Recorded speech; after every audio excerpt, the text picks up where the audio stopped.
The virtual CISO moment is brought to you by vCISO Services, a leading provider of quality and experienced virtual chief information security officers for small and mid-sized businesses.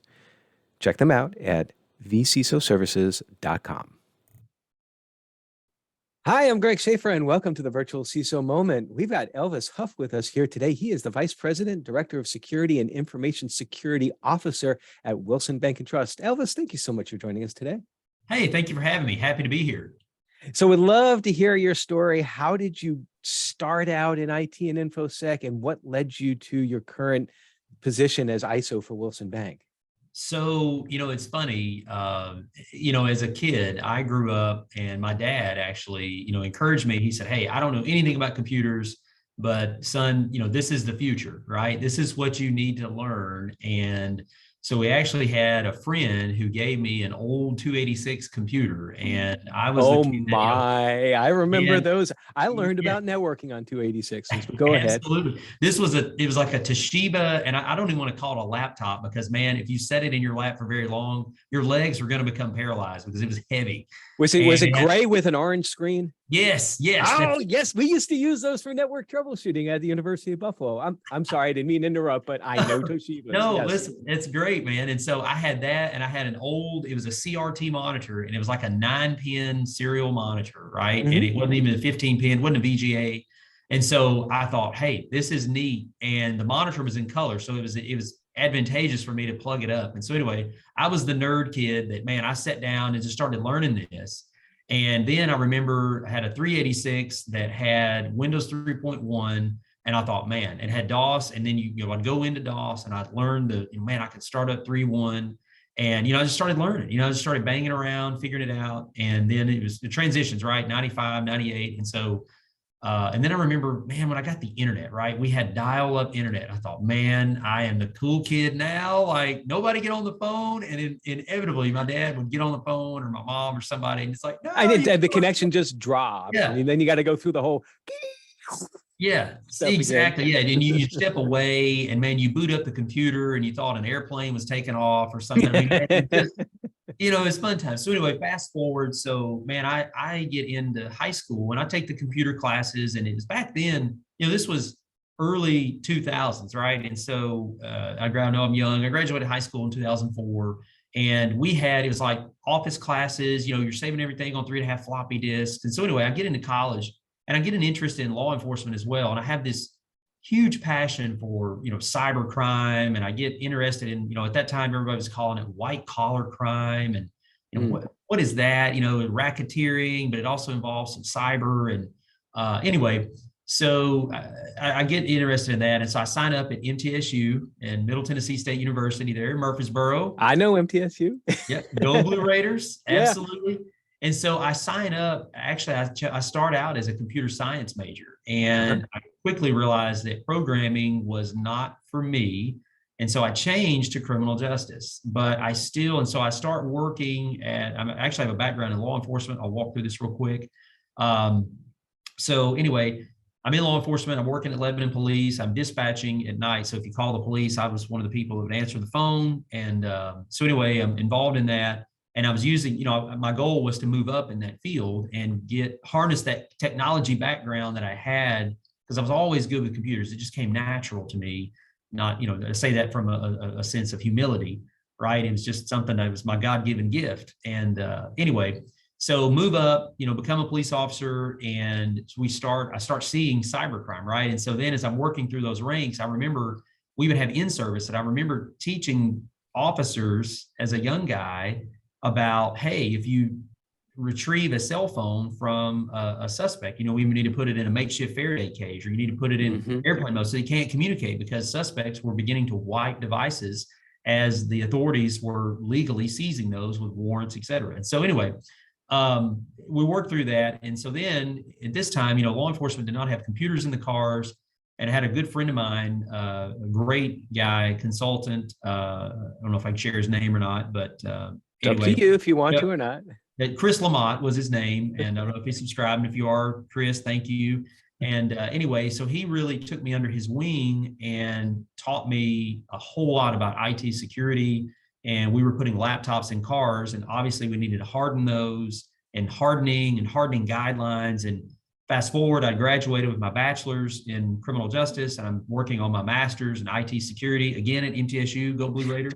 And I have to pause there, because we kind of had this conversation right before we started recording, that I did not realize that you were at MTSU, and you were actually at MTSU when I was in charge of networking and security there. I was actually the CISO at the time, although they didn't call it a CISO, which kind of makes me feel old. So, Yeah. Man, you're not old at all. but also when you were in going in for your master's with your dates, if I read it correctly, it was like 2010-ish is when you went in. Yeah, It's actually where I graduated with my master's in computer information systems, or I guess they call it information systems and analytics now. And I don't know if you knew this, but I am actually on their advisory board there now. And we, VCISO, my firm, we have a scholarship that is endowed. So every year we help a student out there in information security. But anyway, enough my patting myself on the back.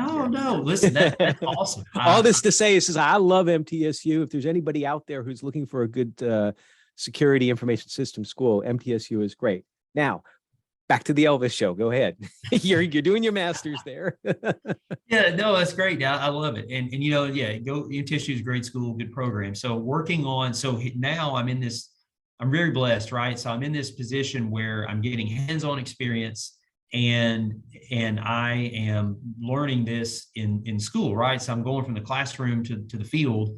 And mind you, I was the guy that I stepped up. I was still an officer. So I'm working extra, and I saw a need, and I threw a hand up and I said, hey, I would like to do this. This is something that we're trying to get off the ground. And so at this point, putting computers in police cars, we knew had been done in other cities, but it really harnessed the power of going from, I would say, analogous type processes to really more in the 21st century, if you will. Anyway, so, that led to, hardening, and then it led to compliance. We had law enforcement is governed by CISO, and I work at a bank now. And so I'll get to how I got there quickly, but, banks are governed by FDIC and OCC and others.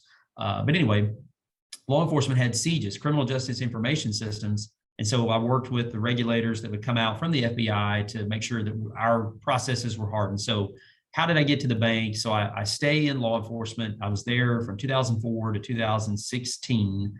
And in 2015, or let me back up, in 2014, I began adjunct teaching at Cumberland University.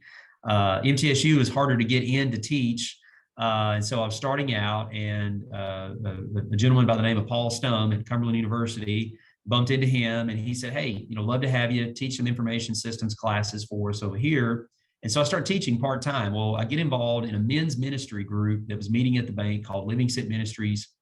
And I bump into Elmer Richardson, who was the president of the bank at the time. And he had offered me, he said, hey, we'd love to have somebody on security at the bank. And they had someone internally doing that, but they were wearing multiple hats. And so I said, hey, absolutely, I can come, and we were really thinking physical security, right? I had a law enforcement background. I was a road officer, but during my time in law enforcement, I'd gotten certified in cell phone and mobile forensics, and was really like a technical liaison to our investigative unit, and was managing our computers. And I worked a lot during that time. And anyway, it was a really neat experience. And so I bump into people at the bank, and we talk to them, and I get offered this job. And so at that time, the FFIEC had released guidance for an information security officer, and really mandated that banks have that. And that happened in 2015. If my dates are correct. If not, somebody will correct me. But anyway, I think that was about right at that time. I think that's about right too. I was a bank CISO at that time. So yeah. Yeah.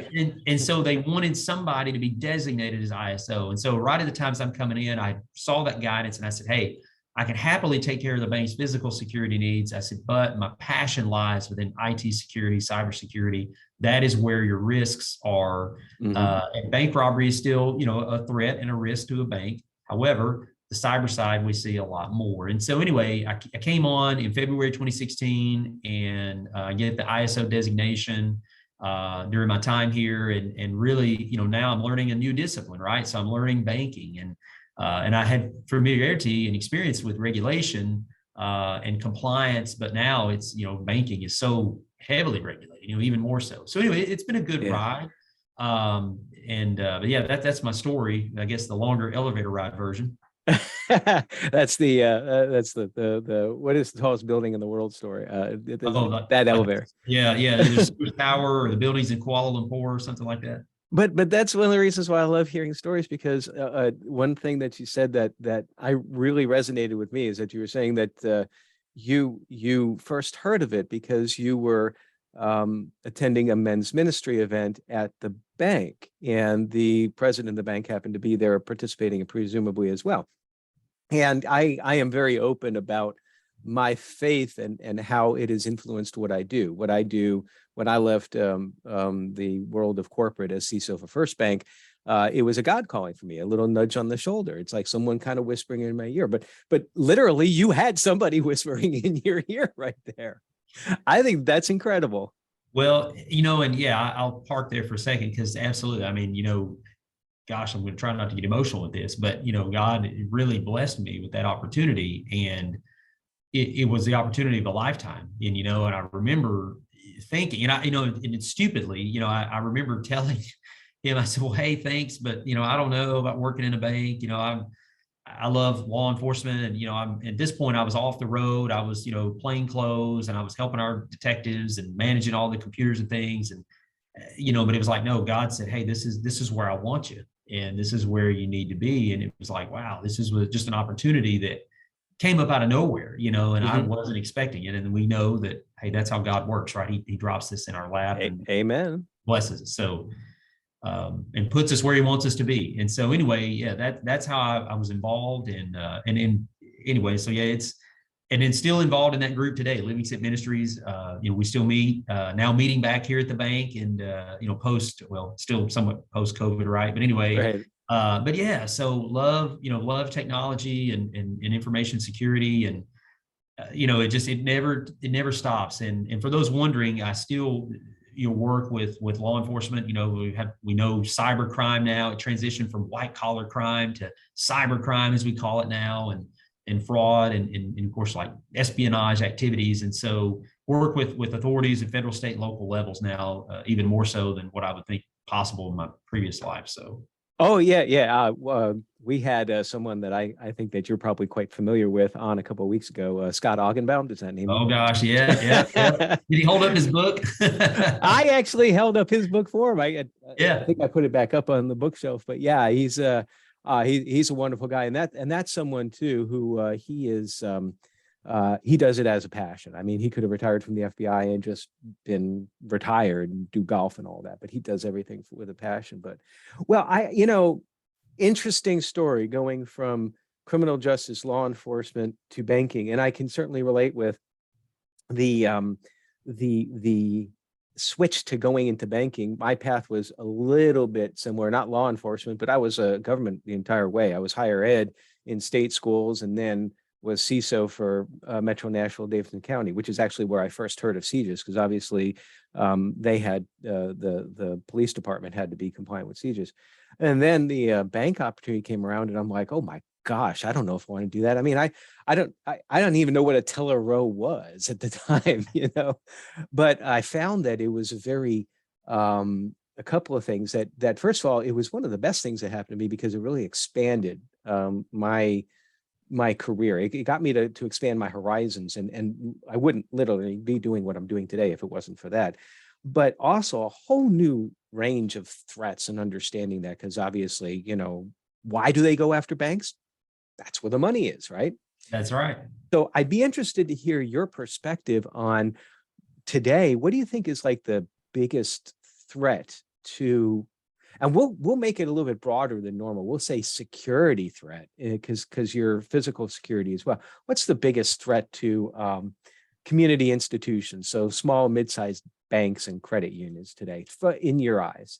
I think it really, obviously ransomware, this is my opinion. These are the things that Elvis Huff thinks about. I think about ransomware.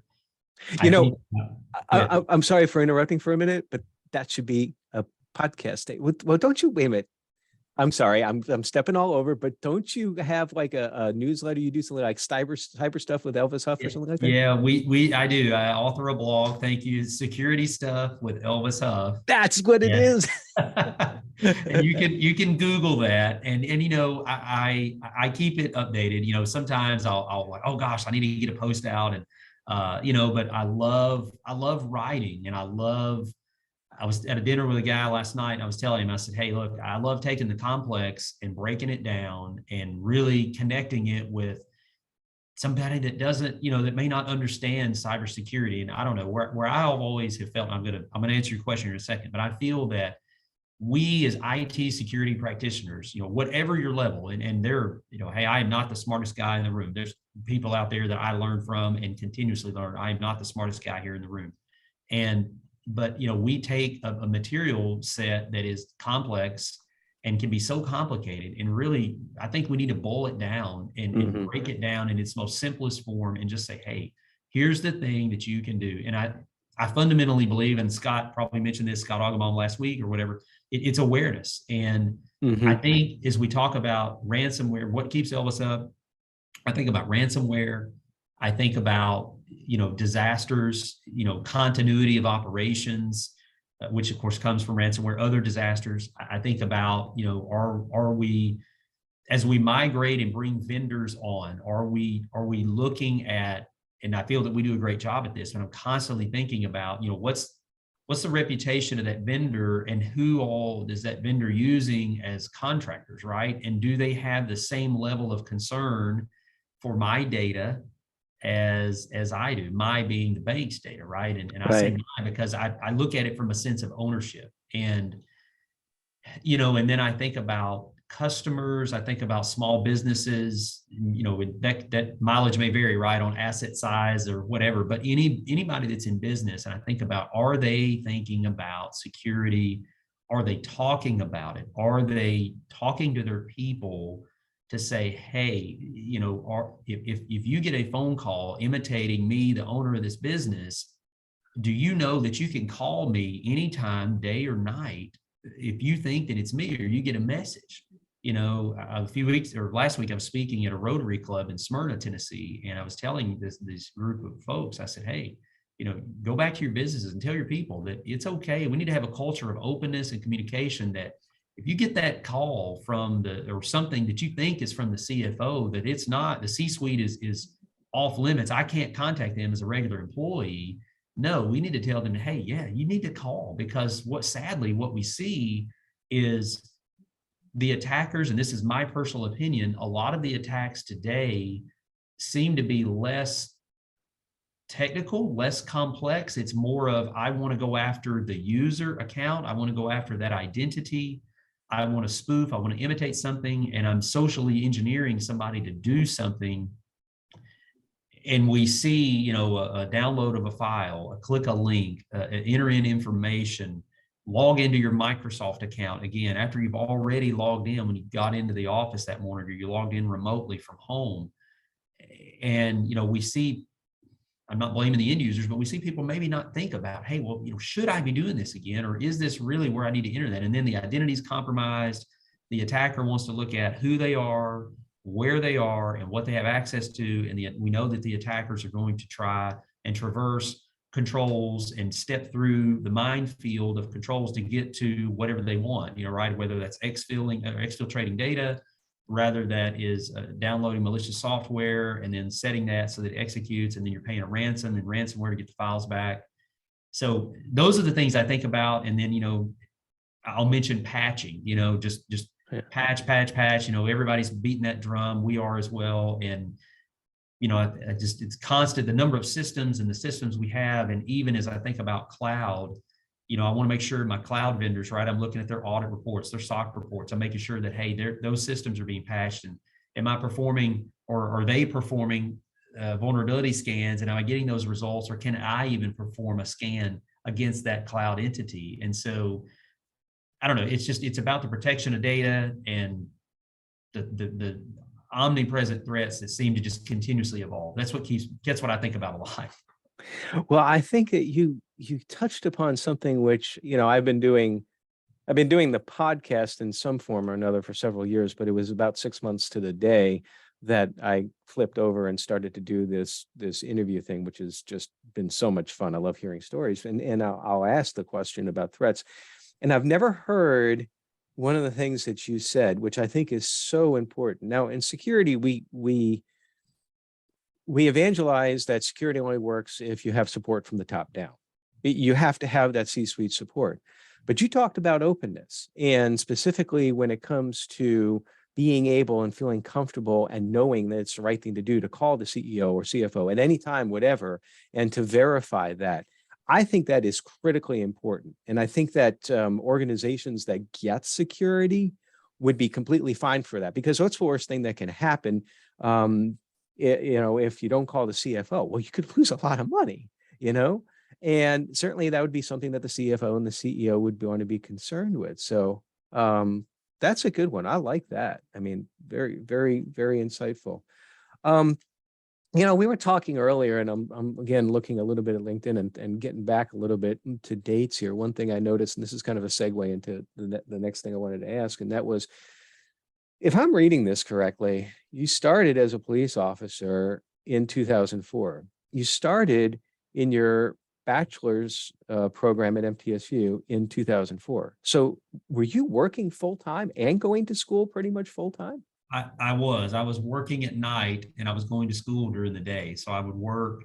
At that time, I was working a second shift, and I would get off at night, and I would get up and then go to school at MTSU in the morning. And I did that all the way through my bachelor's and master's. It was tough. Man, I learned to, I put a lot of money in MTSU and Starbucks. But man, it was an experience, right? And I would tell people, one thing I just want to say this. I had it wasn't at the bank. This was years ago. I had someone at the police department or at the city at the time and tell me, well, hey, I don't think you're going to be able to work and go to school. That's just, people don't do that. It's not going to work here and this and that. And out of sense of humility of not bragging. I mean, I remember 5 years later, it took me 5 years and I was working and brought my diploma in. I wanted to put it in my personnel file, and it was kind of like, hey, the same person was there. And I didn't say anything, right? Because I'm like, and I'm not a bragger. I want to be humble and hat in hand type approach. But it was just like, man, I had this idea. I said, no, man, I'm not going with, and sorry, I'm not going to get emotional here on that either, but I'm not going to be told that, hey, you can't do that, because I just thought, man, and that was my story. That's what I had to do. And, but anyway, it gave me a lot of experience, and, I didn't get I commuted, so I was driving as well from Lebanon to Murfreesboro. Yeah. And that's not a short drive. Of anybody who is outside of the Middle Tennessee area, you're probably talking about close to an hour, right? Yeah, it was about 45, 50 minutes. Yeah. And, depending upon how 231 is, if that's the way you went. 231. And then I started taking 840. But yeah, the commute was, it was, man, made it a lot. And then, class projects, library, research trips. And at that time we didn't have, you had Pipeline MT, you may remember that, but absolutely. I worked on it. That's right. Yeah, you were working on it. And so, but online classes, it wasn't, it was hit or miss. Yeah, we had a few, That's right. Yeah, it wasn't the offerings that we have today. And I'm not saying, oh, back in the day, it's not the thing here, but it was different. We didn't know what we didn't know. And now it's like, wow, what we see. So and of course, the little reference to then 840 is that I believe that stretch of 840 opened up during that time that you were actually working, or was it always there? I can't remember. Well, I think it opened maybe just a few years ago. It had not been there long. And so you interstate, well, now it's an interstate 840, but yeah, you could get on in Lebanon and run down to Murfreesboro and get off, and you could be at MTSU. I think it shaved about 5 to 10 minutes off the time, but yeah, it made it a little faster.